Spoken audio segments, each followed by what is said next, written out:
as you know, as many of our viewers know, Ilhan Omar is a member of the Squad, which is made up of a few far-left progressive Democrats. Would you consider yourself more moderate? I consider myself to be a true Democrat, right? A moderate Democrat, but I'm progressive on the issues, all the Democratic issues around um, uh, gender equality, around women's right to choose, around universal health care and climate uh, responsibility, all of those things. I just have a pragmatic approach. I believe that certain things that are hopeless and seem to be integrated into our system, like academic inequities and violence inequities and economic inequities, can be solved, and that is as progressive as you can get.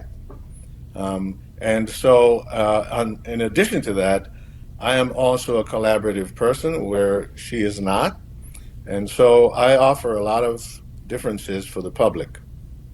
I want to talk about what policies you're running for this campaign, but first, Ilhan Omar has repeatedly made calls for a ceasefire in Gaza. Are those calls you would echo?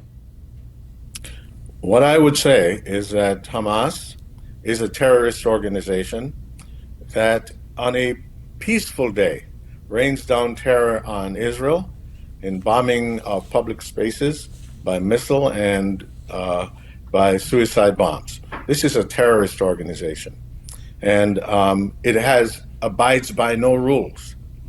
And so I believe that we should have humanitarian pauses for the delivery of humanitarian aid to the people of Palestine. I don't believe Israel is fighting a war against Palestine, it's fighting a war against Hamas.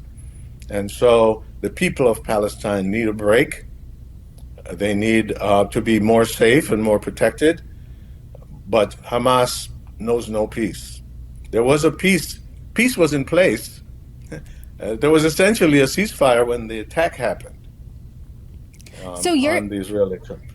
So you're saying no ceasefire, but more humanitarian pauses. What would that look like? Let's say you were in Congress right now. What would you specifically be calling President Biden to do?